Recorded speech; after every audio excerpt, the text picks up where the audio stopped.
Hold on, this is a vibe. Welcome to Real Estate Ride Along with Mitchell Stelling. Wow, look at the road. Okay. And Shamika Fox. And we Welcome. are excited because we are going to be rolling out this new program where we get together once a week and we talk about all things real estate while we drive along in this really nice car. It's really nice, you guys. The car. Yeah. And today we are going to talk about the beloved Gary Patton, who was named by the Santa Cruz Sentinel and many others as one of the most important and influential figures in Santa Cruz County. He served on the County Board of Supervisors representing the 3rd District, which includes UCSC and most of the city of Santa Cruz, for about 20 years.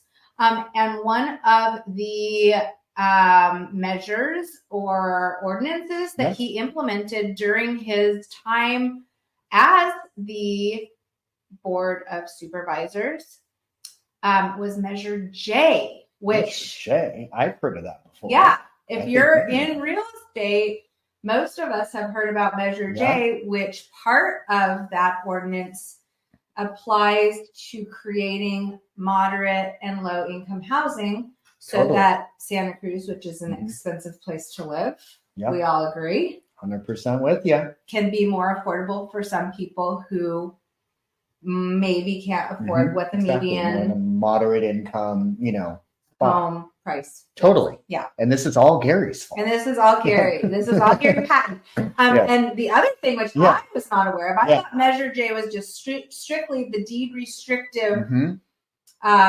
ordinance that, again, allows or creates moderate income. That's all I thought it was until we found out. Shamika did some digging, you guys. Until we found out that it is actually was created to prevent ag properties in Pajaro Valley and up the north coast of Santa Cruz from being able to be sold and developed as residential and commercial properties. And part of this ordinance also included the deed restrictive creation of moderate income housing. And on average, about 10 to 12 moderate incomes are sold annually. Today, as a result of this program, there are approximately 500 affordable homes located in the unincorporated areas of Santa Cruz.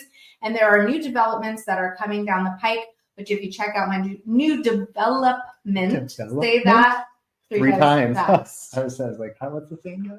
Check out my video on new developments in Santa Cruz right here on my YouTube channel. That's interesting. Don't forget to like and subscribe. I'm just talking. No, the downtown stuff like that. And that's what I kind of talked about. Because I feel like a lot of people want to know what's going on and what's the game plan. Yeah. Because Santa Cruz is our little small beach hometown and there's these big developments going on. Yes. And I would say, I don't think that Santa Cruz has ever seen development. I don't think so either. Yeah. My grandmother. I love bringing up Dolores, but she's never. Can we have Ride Along Real Estate? We should. She could get a little chair in the back. She could talk about when homes cost. Quiet down, Grandma. Yeah, exactly. She bought her home for $12,000. $12,000. Yep. Yeah. I said, darn. Yeah. Born in the wrong time. Well, inflation. So she probably made less back then too. I would assume so. But anyways, so Gary Patton created Measure J, and it is a really cool program that allows affordability in this expensive in a county. Non-affordable area. Just saying, the fact of it. Yeah. And can you talk about a little bit about the deed restrictive portion of Measure J? Kind of like how you look into it and a little bit about how one would be able to purchase one of these units. Definitely. How they find out about the units. And then we'll talk a little bit about what the requirements for families got it.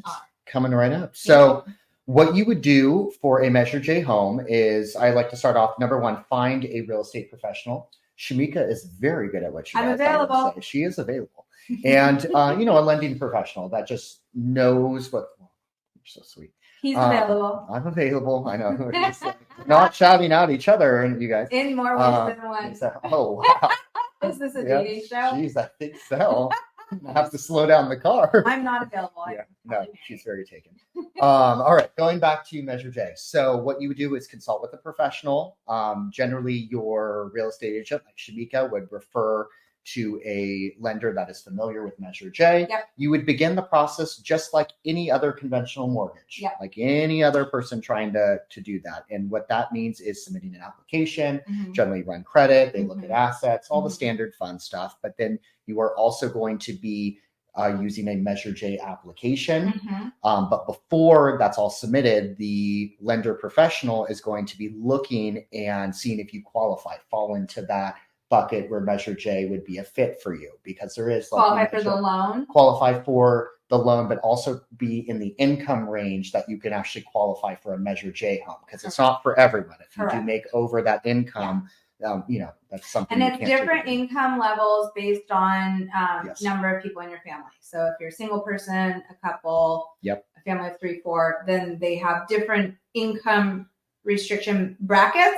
And so for all that information, we'll put the link below so that you can see if just base boilerplate on what the income restrictions are, if you qualify based on that. And Measure J has a great website. Like Shamika said, it's very easy to understand, easy to read. So we'll definitely put that down there so you guys can see if that's maybe a fit. Yeah.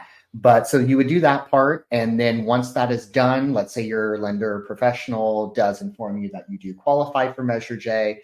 At that point in time, you are ready to start shopping. However, you also do need to speak to a counselor. This is through the Measure J program to consult with them, make sure you understand everything. Right. It's that last layer. And from there, you're ready to go. Yeah. And you are going to, with Shamika, potentially, another real estate professional, who knows? While I was answering my phone, you were saying me off. Yeah, I was like, see you later. Just kidding. But then at that point, you would do what you do all the time with your buyers. We would go shopping. You would go shopping. These are not very common that they come on the market. So it really is crucial that you have your ducks in a row, so to speak. So that means, again, you're pre-approved and you've also already submitted or at least gone through the beginning part of the application process with the County of Santa Cruz so that you can understand if in fact you do qualify, because once those properties come on the market, they are snatched up very, very quickly. They don't sit around. Fast. Yeah, you do. That's well said. You have to be ready. Yeah. And then the other thing that I want to talk about is these are not investment properties, meaning you cannot buy this with the intention to rent them out. This is intended to create a primary residence for people that are making below moderate or high level of income and who want to stay in the Santa Cruz area.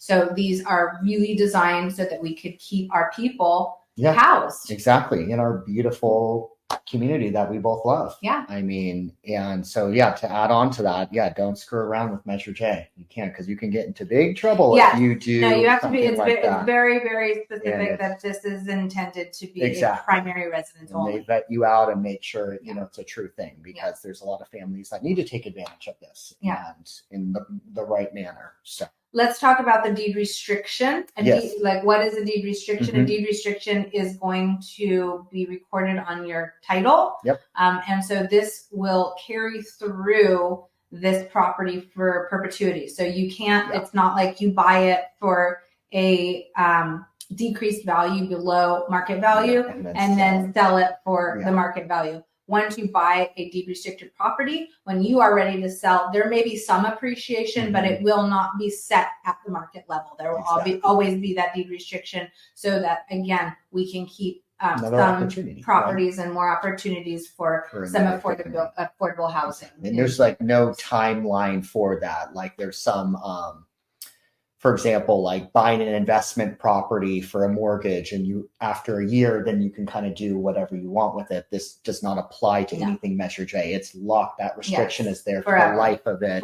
And that gives, as you mentioned, another family an opportunity to attain a Measure J home in beautiful Santa Cruz. Exactly. Yeah. So thank you, Gary Patton, for putting together this ordinance and for putting Measure J in place so that our community stays slow and low growth, but also creates housing that is considered affordable for those people who are wanting to buy something and can't otherwise afford to do so. Very well said, Shamika. I think I kind of stumbled on my word. No, I don't think so. I think that was pretty good in my ears. I mean, I'm driving, so I can't. For more information, feel free to reach out to either myself or Mitch or both of us. He'll drive me over there. This is Real Estate Ride Along. Stay tuned next week for another edition. Vroom, vroom.